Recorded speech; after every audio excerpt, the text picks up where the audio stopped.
The following broadcast is a presentation of Mount Zion Media Ministry.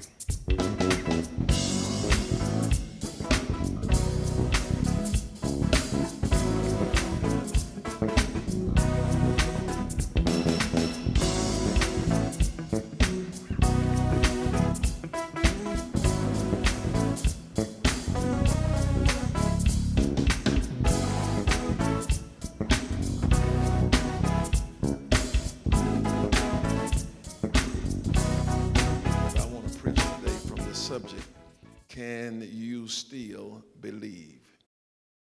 Can you still believe? That verse 36 sounds so simple. It's like, Jesus just says it, and it's something that ought to come easy as he poses that admonition to Jairus. Don't be afraid, just believe. But I want to suggest to you that for Jairus and for me and for you, if we were in Jairus' situation, and sometime we are, what Jesus told him to do is not easy. Jesus is asking him to shift, to pivot in his faith. And sometimes shifting and pivoting is not easy.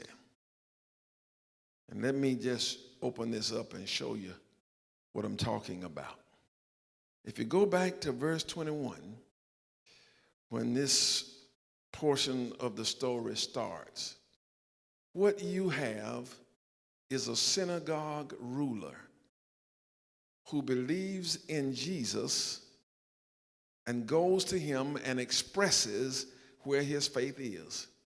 In verse 21, Jesus is preaching from a boat. He's crossed over from where we were on last Sunday with the man in the garden, who in the graveyard rather, who is possessed by a demon. And now he comes to the other side, and when he comes, there is a large crowd waiting on him. And then in verse 22, you have Jairus, who is a synagogue ruler, and you ought to stick a pin in that, because the rulers of the synagogue had expressed to people that they should not believe in Jesus, should not follow him, but yet Jairus, defying the rules of his workplace, defying the rules and the agreement between his friends, he comes to Jesus. And what brings him to Jesus is a desperation that rests in the fact that his daughter is sick and he believes she's dying. But he has enough faith, according to verse 22, to fall at the feet of Jesus and ask him, according to verse 23, to come. Listen at where his faith is. If you will come to my house where my daughter is lying sick, lying on her sick bed, and we believe she is dying, but I believe that if you will come and lay hands on her and pray for her, she will get up and she will live, because I believe that you have the power to heal sickness. And Jesus affirms his belief by agreeing to go home with him. But by the time you get to verse 35, something happens. There is a man who comes from his house and says to him, Jairus, don't bother Jesus anymore, because since you left home, something bad has happened. Your daughter died. You went to Jesus asking him to heal her because you believe he's a healer. But now, Jairus, it's a whole different situation. She's dead. And the man who comes from his house in his statement suggests that Jesus cannot raise her from the dead, because look at what he says in verse 35. Why bother the teacher, the master, anymore? Don't worry him. No need for him to come to the house because she's dead. Why bother him anymore? He could have healed her if she was alive. But now that she's dead, there's nothing he can do, so tell him to go on about his business. But then Jesus turns to Jairus because he's overheard this conversation. And he says to Jairus, I need you to shift. You asked me to heal her, and what you asked for did not happen. What you hoped for, what you came to me for, didn't happen. It's worse. She's dead. And Jairus, inasmuch as you didn't get what you asked for, inasmuch as your prayer is not answered like you wanted, I need to know, can you still believe? Can you still believe enough in me to continue with me to your house and let me show you I still can help your daughter? You came to me here for deliverance from sickness, but now I want to know, can you shift up here to trust me with death? Told you a moment ago that sometimes you and I find ourselves here, so let me tell you what I meant when I said that. Has it ever been a time when you prayed to God for something, and the something you prayed for, God didn't answer that? But then you were left to believe God for the new circumstances. And the new circumstances are the circumstances that occurred since God didn't answer your prayer. You ever prayed for him to heal you, but he didn't? But now you left to live with the sickness? And the question that he's asking, can you trust me with the sickness? Did you pray during COVID-19 not to get it, but you got it anyway?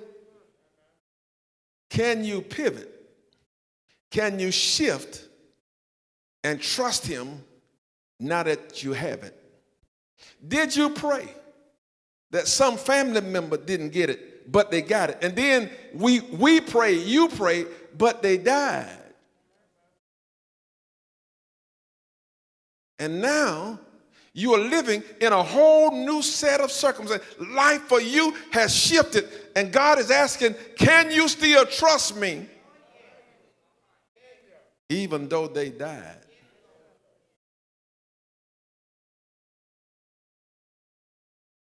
For some people, now and even in the past, you prayed to God to turn your finances around to save the house, to keep the car, to pay the tuition. But it didn't happen. You're facing foreclosure.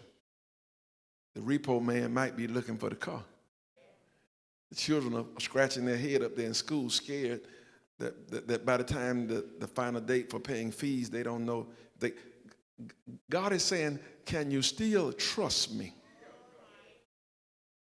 Can you shift to a new place? Can you pivot? Tim Hunter is y'all may not know this, but he's a super basketball player, you know. And there's this thing in basketball called pivoting, where you have a pivot foot. And you put that foot has to stay stationary, but you can move the other one. Because sometime in the game, you got to shift your position. And you are allowed to pivot and move, but you just can't move that pivot foot. Once you pick it up, you're traveling. You're walking, and there's a foul. And so what God is saying is, your faith is your pivot foot. And your faith was here, Jairus, praying that she would live.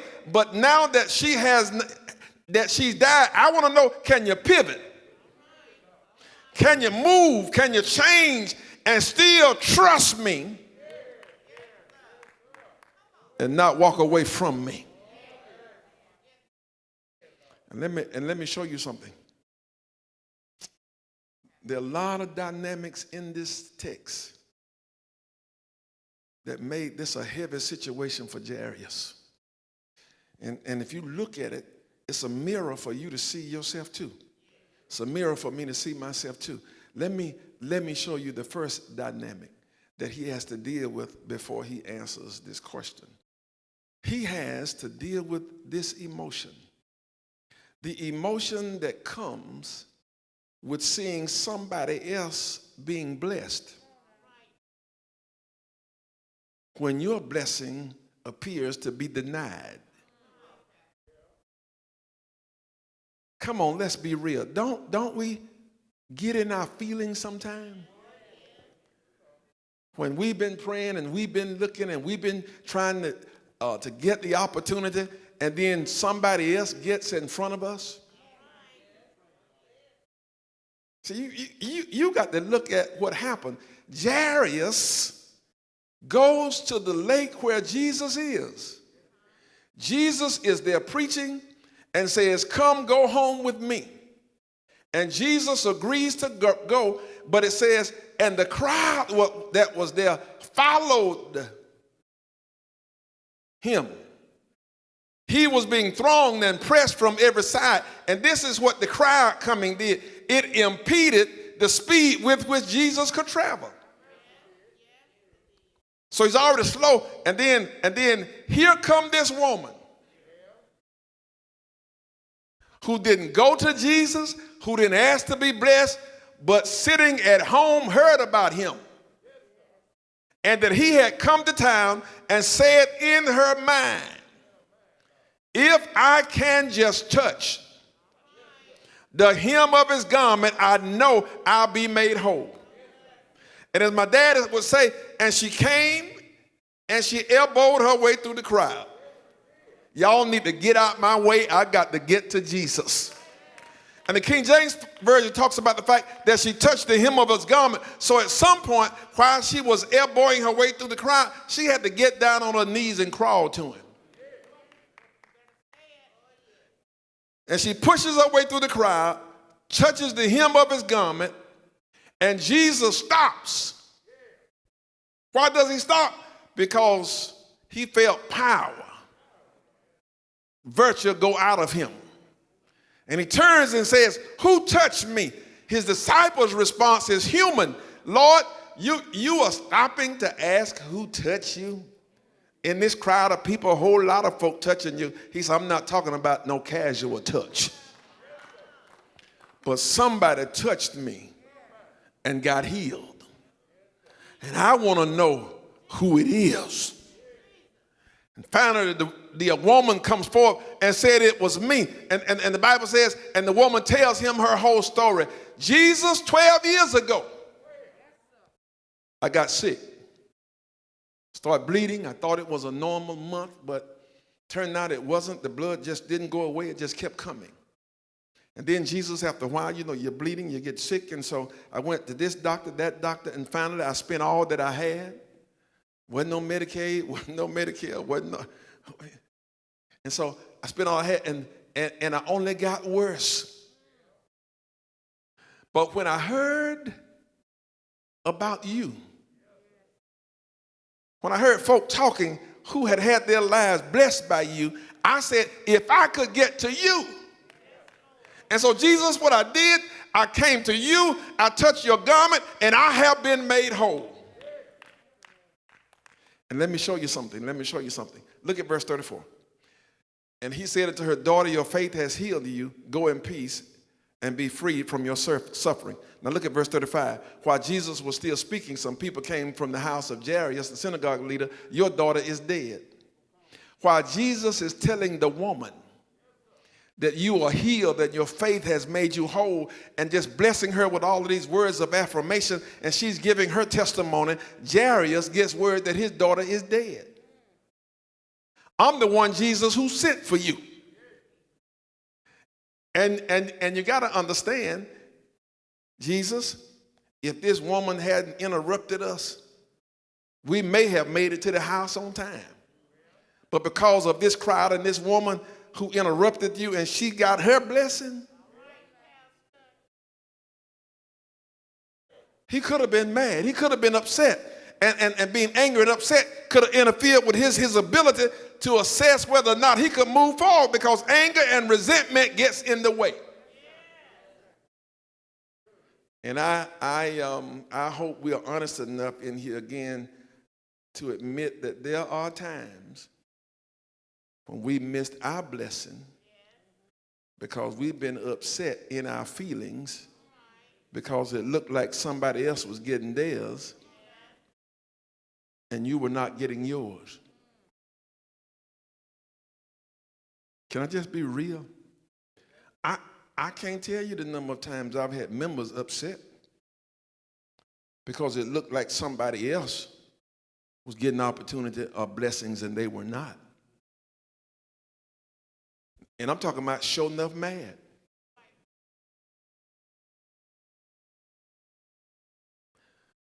But I'm so glad that Jairus demonstrates enough maturity not to get stuck on the fact that the woman got her blessing and he didn't get his.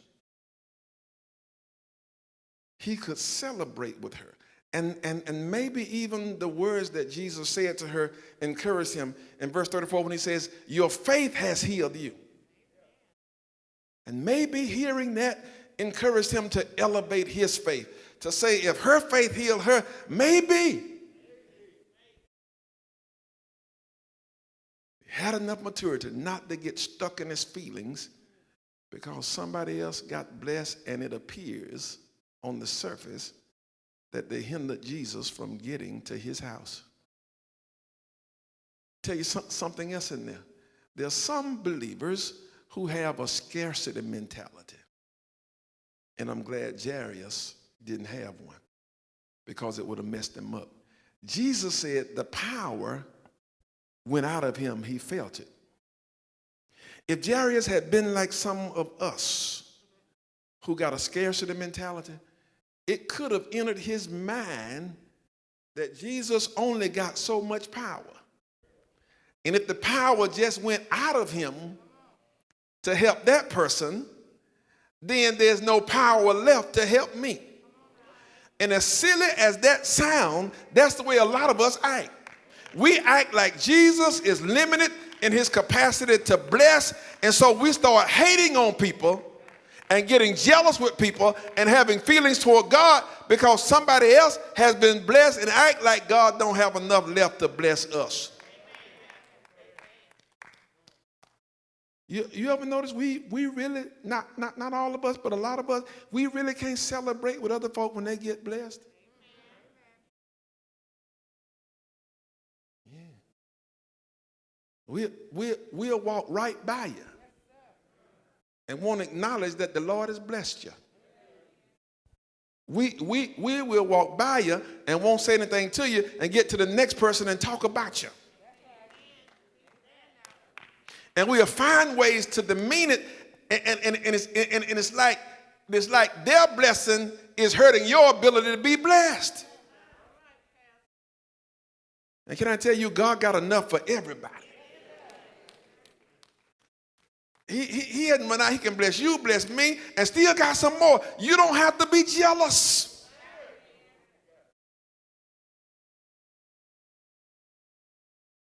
Can you still believe that I got power left? Can you still believe in spite of any feelings you may have about this woman? And I am so happy to report that he overcame those feelings. He didn't have that scarcity mentality. And his actions, there is no response in the text, but his actions suggest that he believed him, because he and Jesus continues to the house. And let me show you what Jesus did, because if you can still believe him, and the the person who came asked the question, why bother him? Let me tell you why you want to bother him, why you want to keep asking. Because he's still able. He's still able to do what needs to be done. And look at how he does it. I didn't read it, but I need you to look at verse 37. He did not let anyone except Peter, James, and John, and the brother of James follow him, and Jairus. And when he got to the house, Jairus' wife. And this is what I'm trying to tell you. The crowd that was with him and impeding his speed to get to the house, he said, y'all get back. I need to step it up a pace because I need to get Jairus to the house so I can get this burden off of him. Peter, James, and John, come go with me. And then when he gets to the house, the people are there mourning and crying. He runs them out the house. And like the man who came to give Jairus the news, they don't believe either. But the question for Jairus is still, even though your friends don't believe, even though they think I'm too late, what do you think? Can you still believe when folk around you are doubting? Can you still believe when people are whispering in your ear, girl, you know you got to have common sense now. Don't be no fool. Can you still believe if you're the only one in the house that believes? And you read the rest of that text and Jesus put them all out. Can I tell you, I know we like to be loving and kind and don't want to hurt nobody's feeling, but sometimes you got to put some folk out. Yeah, baby, sometimes you got to just say, y'all get back now. I'm getting ready to go into a space that y'all can't go with me. I don't need that negative energy. I don't need that unbelief around me because I'm getting ready to get a miracle and a blessing. That's on a whole nother level, so I need y'all to back up. And so Jesus went in verse 41. He went in, and just like Jairus said, I believe if you come in and just put your hands on her, she'll live. And Jesus came in and touched the little girl by the hand, took her and said, Tala Takum, which means, little girl, I say unto you, rise, get up. And in verse 42 it says, and immediately the girl stood up and she was made well. And then it goes on and says she was 12 years old. The woman who came and got her blessing had been sick 12 years. And the girl had been living 12 years and was about to die. And this says to me that no matter what the situation, Jesus is more than able to handle it. Yeah, that's the message. And I got one more thing in there I want to show y'all that's I think is relevant to how we live today, and then I'll be through. And that one more thing is this, and that's the contrast between the woman and Jairus. The Bible says Jairus was a synagogue ruler. And in Jairus' day, the synagogue rulers had power, influence, and wealth. He was a wealthy man. He was a privileged man. He was thought well of. If it was our day, Jairus would have lived in a gated community.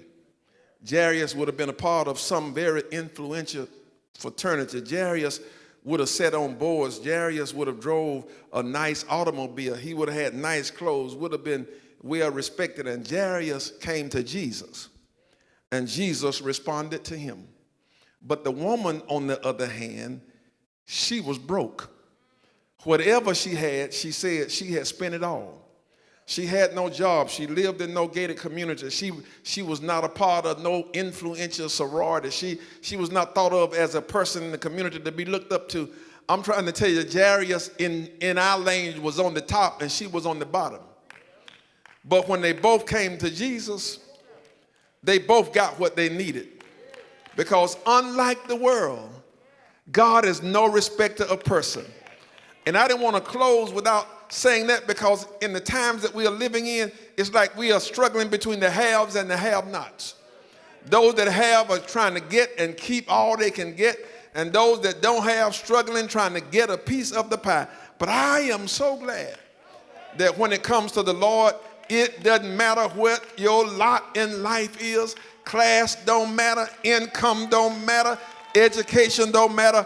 All that matters is that you have a need And if you come to him, he will meet your need. The rich, the poor, the black, the white, it doesn't matter. You can come to Jesus just like you are. And you're finding him a resting place. And now I'm going back to the main message and ask this question: can you still believe? I don't know who I'm talking to out there in that virtual world or in this sanctuary, but what you hoped for didn't turn out like you thought it was. But I want to know, can you still believe?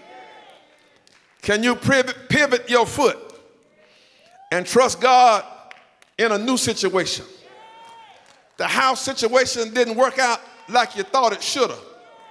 But can you still trust God to put a roof over your head? I know what they said at the mortgage company, but can you still trust God? I know that job you thought you were going to get, it didn't turn out like you thought it was. And you felt you were more qualified than the folk who got the job. But I want to ask you, can you still trust God? And understand the job is not your source. It's just one resource. And if the resource get messed up, then you can look to the source and he will make a way for you. I want to know, can you still believe even though what the doctor told you didn't agree with what you prayed for? Can you still believe that he's a healer? Can you still trust God to walk with you and talk with you? Can you still trust the Lord even though you prayed for your children to shift this way, but they shifted another way? Can you still hold on to your faith and believe that God will work it out for you? Can you still believe that all things work together for good for those that love God and are called according to his purpose? Can you still believe that even though your loved one died, that God worked it out for their good? Can you still believe that to be absent from the body is to be present with the Lord? Can you still believe that one of these days, by and by, Jesus is coming back, and when he comes, those who died and gone before us, he gonna bring them back with them, and we gonna be together again? Can you still believe you were left with a broken heart because it didn't turn out the way you thought it was gonna turn out? But can you believe that God will heal your broken heart, that God will give your joy back, that God will turn your midnight into day? Thanks for watching. Be blessed and continue walking in the light.